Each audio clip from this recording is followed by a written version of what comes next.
Olá, meus amigos, olá, minhas amigas do Legislação Integrada. Aqui quem fala é o professor Bruno Valente e a conversa de hoje é sobre o informativo número 727 do STJ. Então, antes de começar, como sempre, faço aquele convite para você que vem aqui, nos escuta, seja através do Spotify, do Deezer, do Apple Podcasts, Google Podcasts, por onde quer que você nos escute. Você que ainda não nos segue, siga os nossos canais nessas plataformas, ative o sininho. Assim você fica sabendo sempre que tiver algum conteúdo novo disponível. E você também que ainda não nos segue nas redes sociais, aproveita para seguir a gente especialmente no Instagram, onde todo dia tem novidade, todo dia tem conteúdo jurídico postado gratuitamente.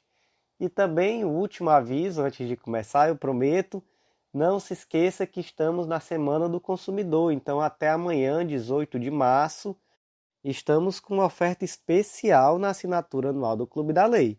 Então, se você ainda não faz parte do nosso clube, não deixa de aproveitar essa oportunidade. Então, vamos lá começar? O primeiro julgado do dia foi inserido lá na Lei 8987 de 95, Lei de Concessões e Permissões, foi inserido especificamente lá no artigo 33, ali no parágrafo 2º do artigo 33. O destaque ficou da seguinte forma: não se exige contraditório prévio à decretação de intervenção em contrato de concessão com o concessionário de serviço público. E aí, meus amigos, vamos entender aqui o que é a intervenção.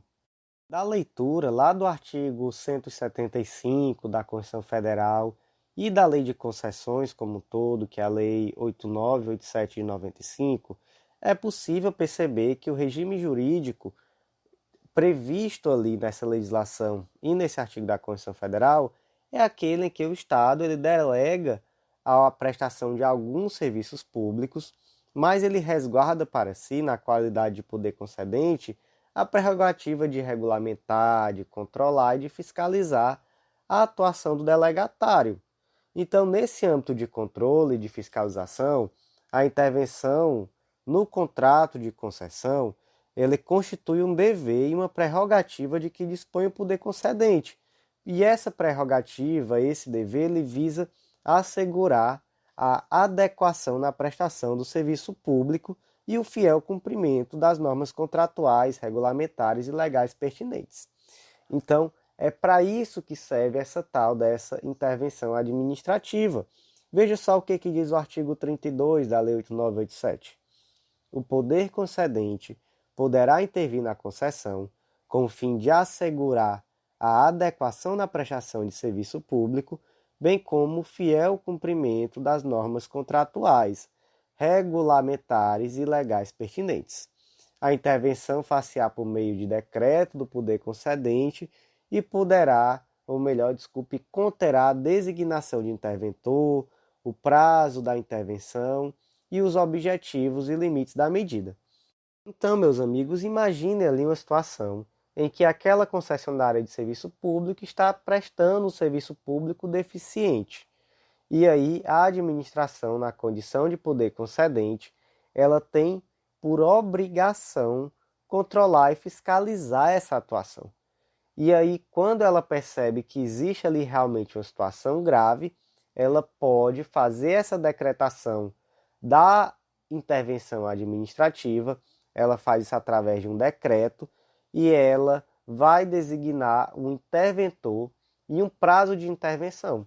E aí ela determina, além disso, quais são os objetivos dessa intervenção. Então pode ser, por exemplo, a regulamentação da prestação do serviço, ou então a necessidade também concomitante de uma melhor investigação dos motivos por trás dessa deficiência na prestação, enfim.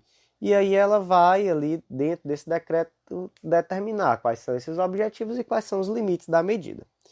E aí, meus amigos, lá no artigo 33, determina-se que, declarada a intervenção, o poder concedente deverá, no prazo de 30 dias, instaurar procedimento administrativo para comprovar as causas determinantes da medida e apurar responsabilidades, assegurado o direito de ampla defesa. No parágrafo 2º existe a previsão de que esse procedimento administrativo ele deverá ser concluído no prazo de 180 dias, de até 180 dias.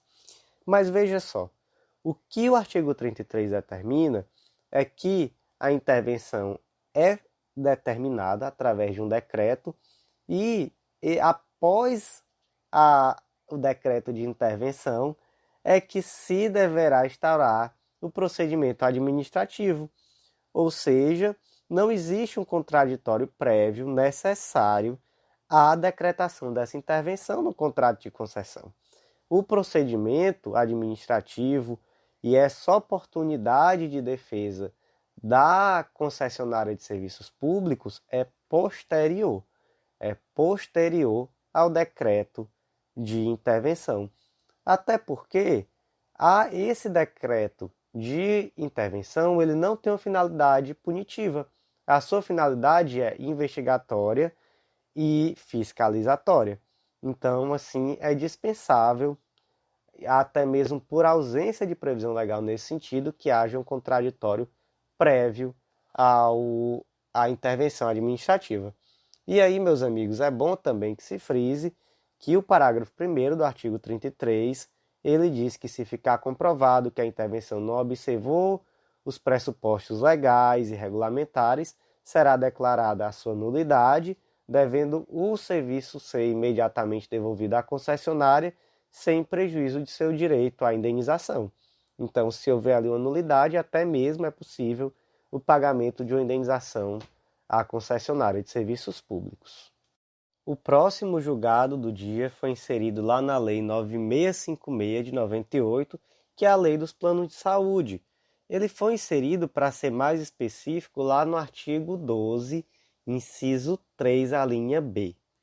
Esse destaque desse julgado ficou assim: após o prazo de 30 dias do nascimento, o neonato submetido a tratamento terapêutico e não inscrito no plano de saúde deve ser considerado usuário por equiparação, o que acarreta o recolhimento de quantias correspondentes às mensalidades de sua categoria. Vamos entender aqui, vamos aqui começar por um caso concreto para a gente poder entender aqui como é que funciona esse babado, esse negócio aqui.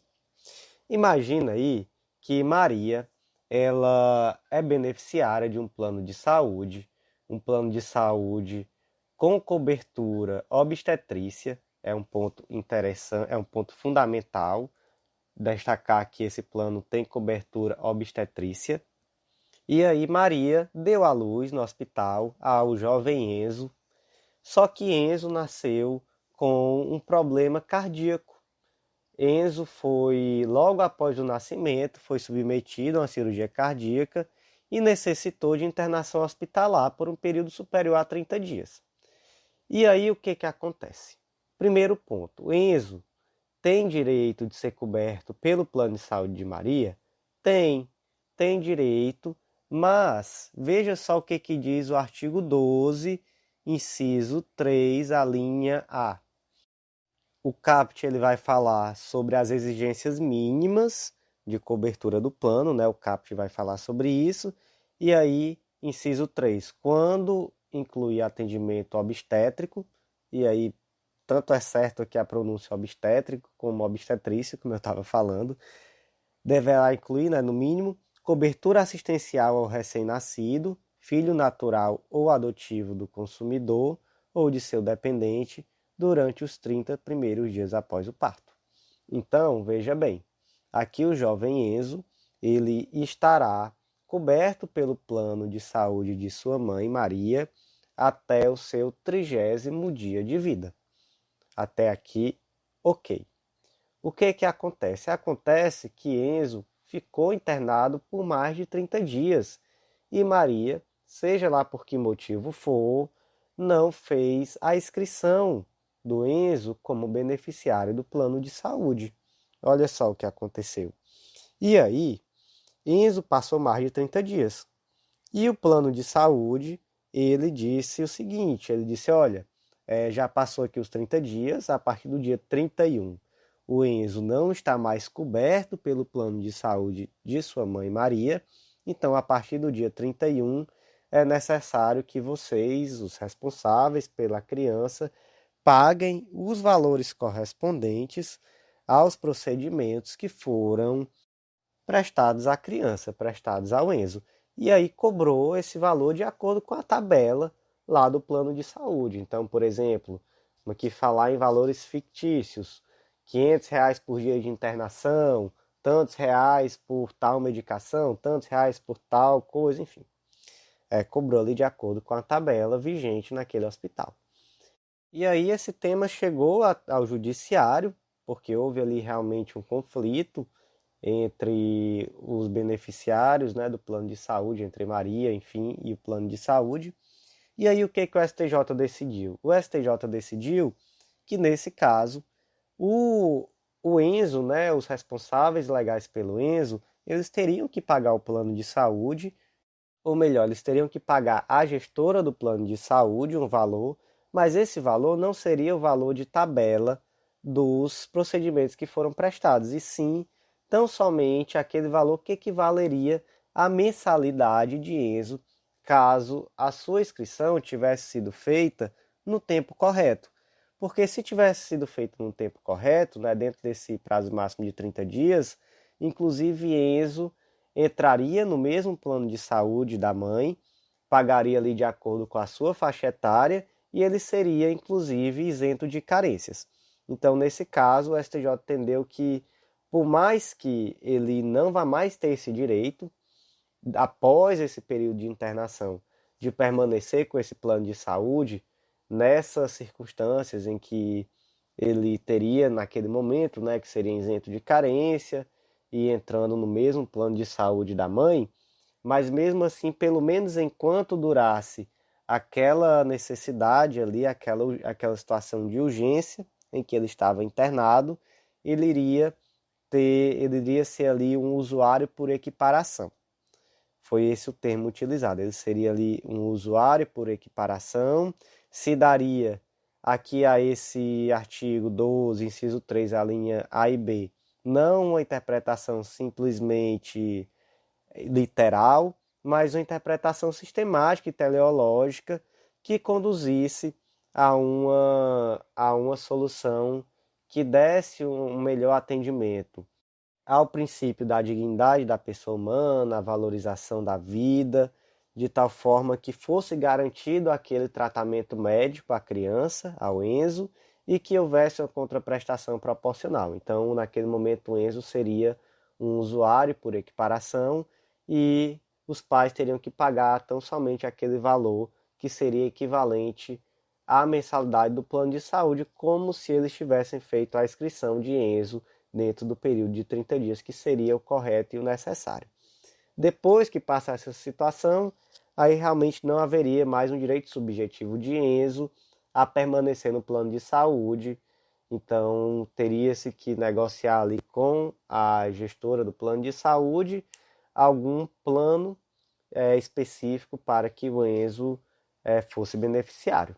Mas, naquele momento, ele teria que ter o atendimento e seria pago tão somente o valor da mensalidade.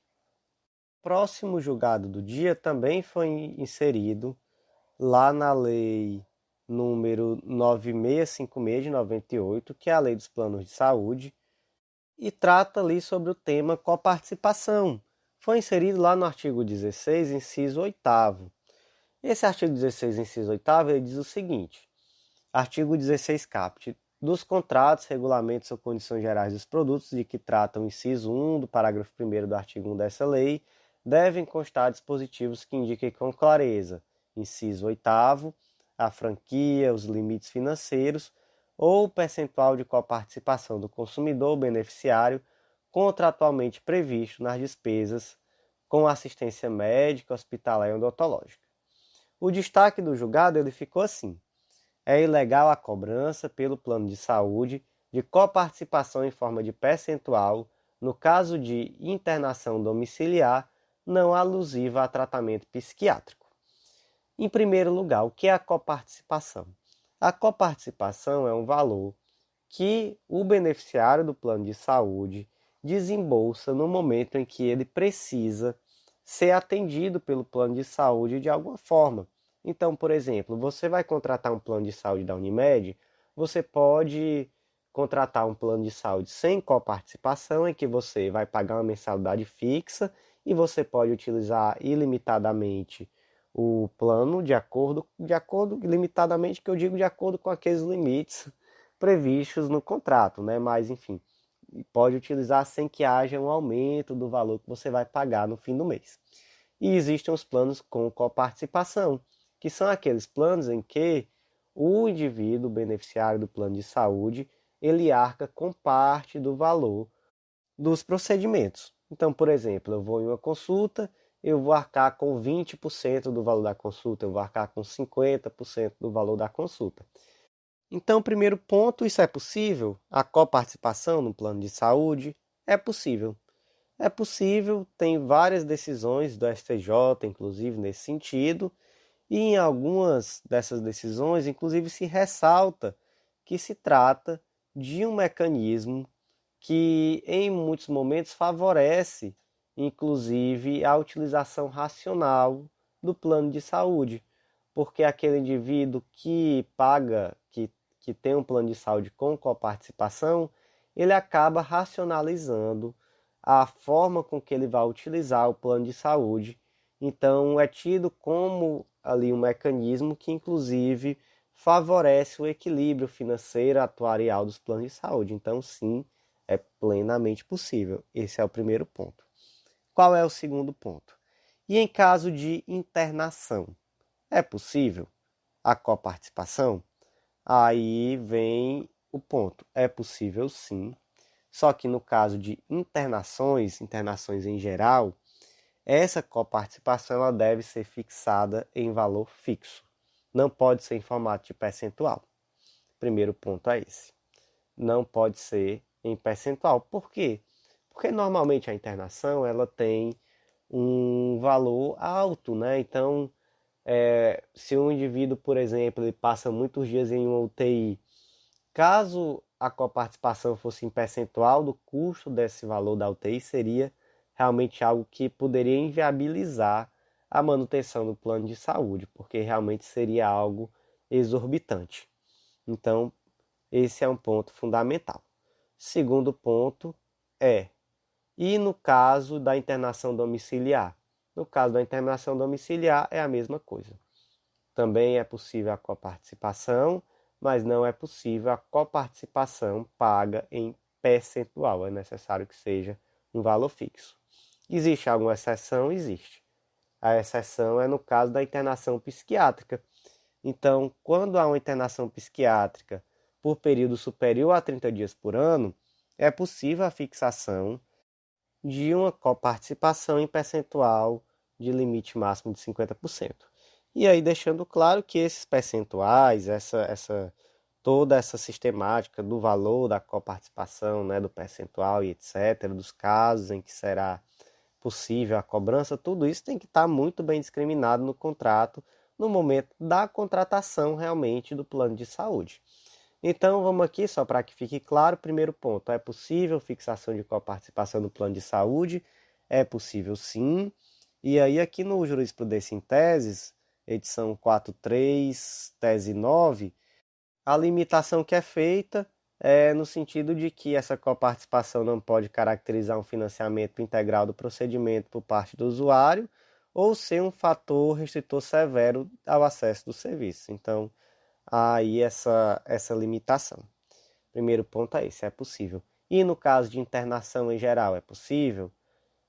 Até sim, é possível, mas aí tem que atender, né, essa questão de não haver financiamento integral, não ser um fator de restrição severa ao acesso dos serviços, isso aqui também vale para a internação, mas para a internação tem outro fator, que é o de que não pode ser fixado a coparticipação em percentual, em forma percentual sobre o valor do procedimento.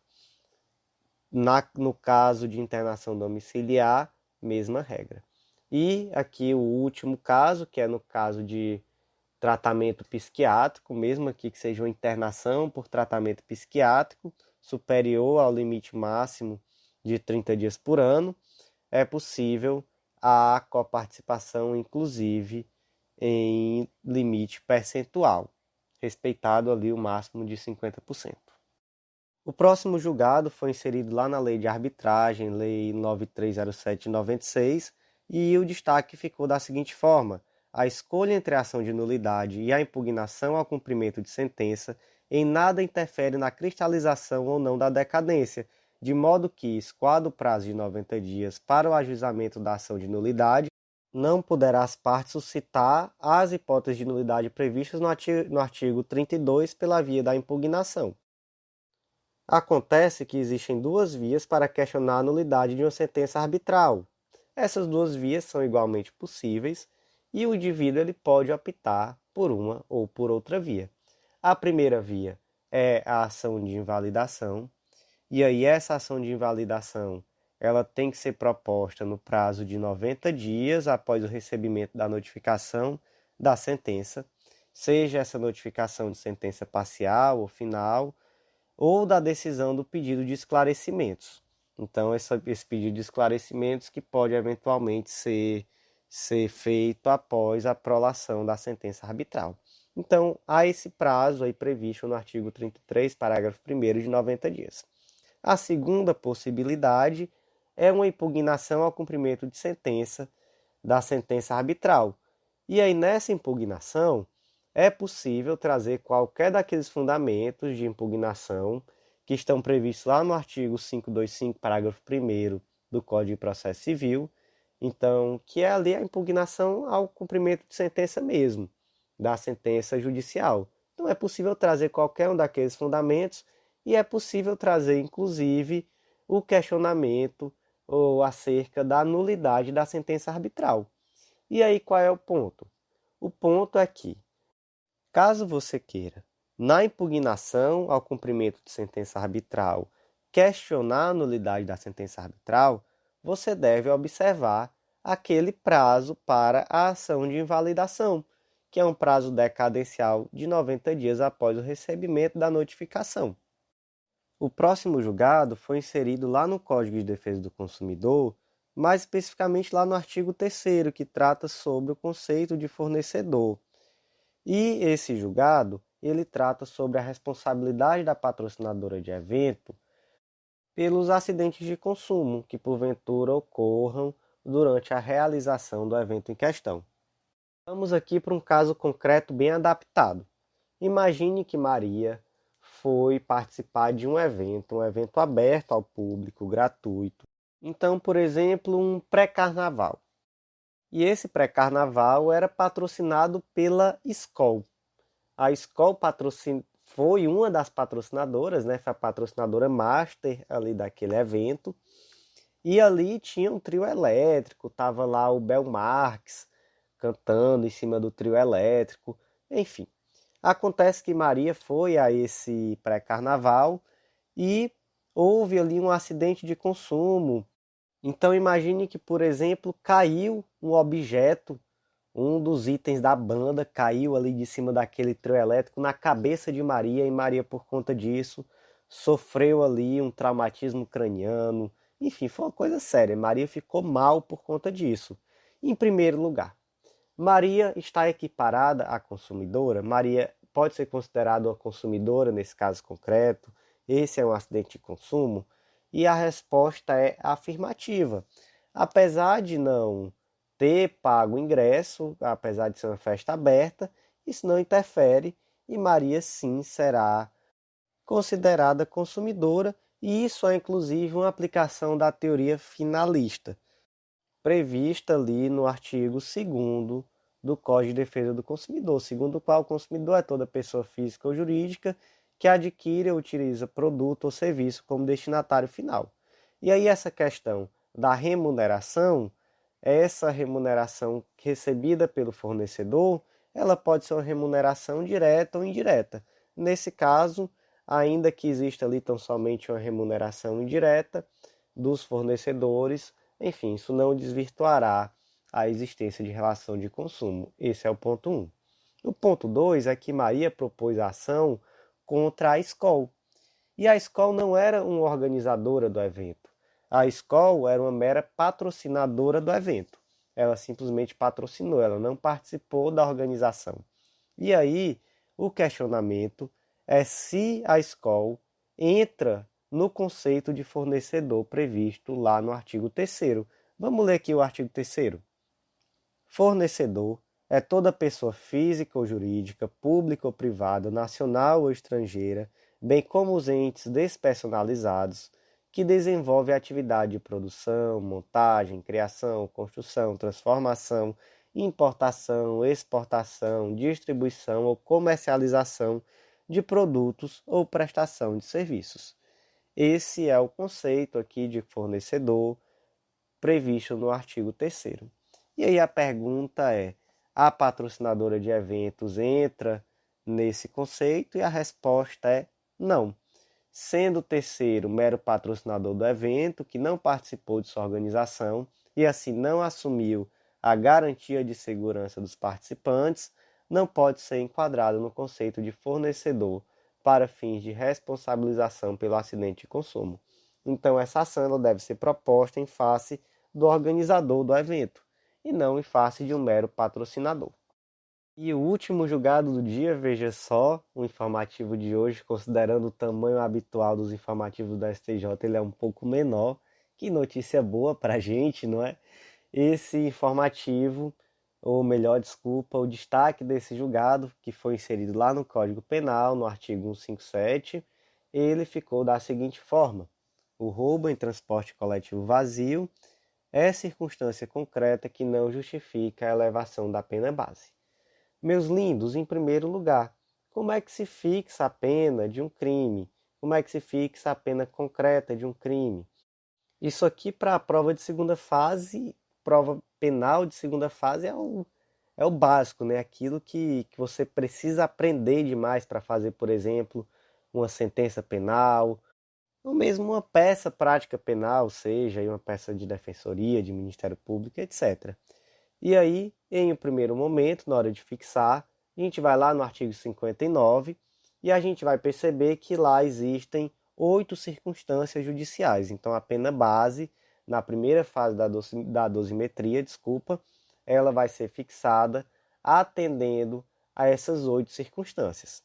7 delas podem ser favoráveis ou desfavoráveis e ela só interfere para melhorar a situação do réu, que é a circunstância do comportamento da vítima. Essa daí ela só pode ser favorável. As outras 7 circunstâncias podem ser favoráveis ou desfavoráveis, que são culpabilidade, antecedentes, conduta social, personalidade do agente, motivos do crime e circunstâncias do crime. E aqui, gente, o Código Penal não disciplina de uma forma certinha quanto vale cada uma dessas circunstâncias. Então, uma dica interessante é você pegar, por exemplo, o crime ele tem pena mínima de 1 e máxima de 8 anos.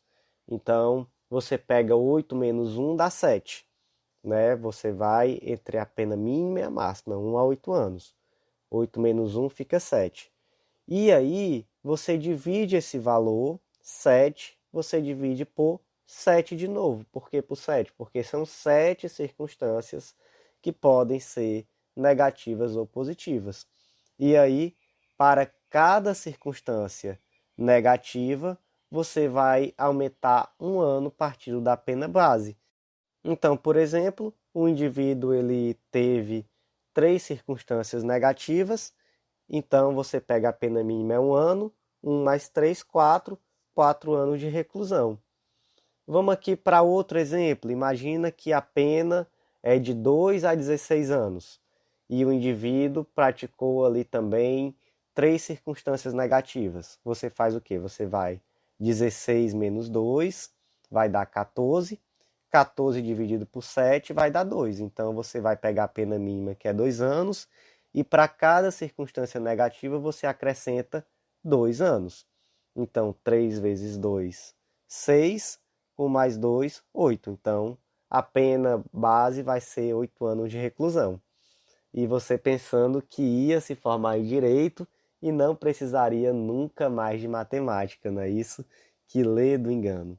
Mas veja só, depois dá uma olhadinha no nosso material escrito, Aqui, essa fórmula de cálculo, esses exemplos não estão no informativo, mas estão lá no Código Penal, lá no artigo 59. E aí, após passar dessa primeira fase da dosimetria, você passa para a segunda fase da dosimetria, que serão as agravantes e atenuantes. Então, você vai olhar ali do artigo 61 até o artigo 65 para ver quais são essas circunstâncias agravantes e atenuantes. E depois, por último, você vai para as causas de aumento e de diminuição. E aí, ao final dessas 3 etapas da dosimetria, você chega na pena final. E aí, suponham que o Tício, sempre o Tício, ele cometeu um crime de roubo em transporte coletivo. Ele chegou lá no transporte coletivo, armado, enfim, vamos imaginar assim, e ele, dentro daquele transporte coletivo, ele efetuou um crime de roubo. E aí o Tício foi condenado e o juiz está lá na primeira fase da dosimetria, ele vai lá no artigo 59, ele abriu o vade-mecum dele, aí ele viu aqui, ó, aqui na hora de fixar a pena base eu vou ter que me atender àqueles 8 critérios que estão previstos no artigo 59, culpabilidade, antecedente, conduta social, personalidade do agente, motivos, circunstâncias e consequências do crime, e também o comportamento da vítima. Aí ele diz, eu acho que o fato de ter sido cometido em transporte coletivo se adequa aqui em circunstâncias. Então eu acho que teve aqui uma circunstância desfavorável que vai poder sim majorar a pena base. O juiz está certo nesse ponto? Está certo sim. De fato, o cometimento do crime de roubo em transporte coletivo é uma circunstância judicial apta a majorar a pena base. Por quê? Porque ali dentro do transporte coletivo, via de regra, há um agrupamento de pessoas e se coloca dentro daquela circunstância um número exagerado de pessoas em perigo. Então é algo que foge ao mero roubo comum, que naturalmente todo roubo tem consequências, em todo roubo você coloca alguma pessoa em risco, mas se é dentro de um transporte coletivo, aquela circunstância em que o roubo aconteceu naturalmente torna o crime mais potencialmente lesivo. Então, por isso, é apto a majorar a pena base sim. Esse é o ponto 1. Só que acontece que naquele caso concreto, o roubo aconteceu em um transporte coletivo vazio. Só tinha um motorista. E aí, nesse caso concreto em que o roubo aconteceu em um transporte coletivo vazio, o STJ entendeu aqui nesse julgado que esse roubo em transporte coletivo vazio, ele não é apto, não é uma circunstância ali apta a majorar a pena base. Nesse caso é que há somente o motorista ali naquele transporte coletivo, essa circunstância, ela se adequa àquilo que é esperado já de risco em um crime de roubo. Então, você colocou ali o motorista em risco. Da mesma forma que se você tiver ali passando e vê um indivíduo na parada do ônibus, um indivíduo andando sozinho, você assalta ele, ou melhor, você não, né? O Tício assalta esse indivíduo, é algo que, enfim, já é esperável dentro de um crime de roubo. Então, por conta disso, não é possível majorar a pena base. Então, essa é a conclusão do julgado, essa também é a conclusão do nosso podcast de hoje. E mais uma vez eu agradeço a todos vocês que ouviram aqui até o final. Convido vocês também a acessarem a versão escrita, está disponível gratuitamente no nosso Drive e também gratuitamente e para os membros do Clube da Lei. Você pode ir lá e fazer o cadastro gratuito e ter acesso a esses informativos. Lembrando também que a gente tem um informativo em questões gratuitamente ao final do informativo escrito, e aí você pode testar se aprendeu tudo o que escutou aqui no nosso podcast. E por último, né, claro, convido vocês mais uma vez a conhecerem o nosso clube de membros, o Clube da Lei, a fazerem parte desse clube, onde vocês terão acesso a todos os nossos planos de leitura, que são planos de leitura focados nas carreiras, e também com planos complementares focados em editais específicos, tudo por um valor único, para você não precisar ficar gastando com material novo a cada concurso e conseguir ter uma continuidade de estudo, né? Porque eu acho que existe um prejuízo financeiro em comprar um material novo para cada concurso, mas o prejuízo didático pedagógico é ainda maior, porque você acaba sempre mudando de material, nunca conseguindo ter uma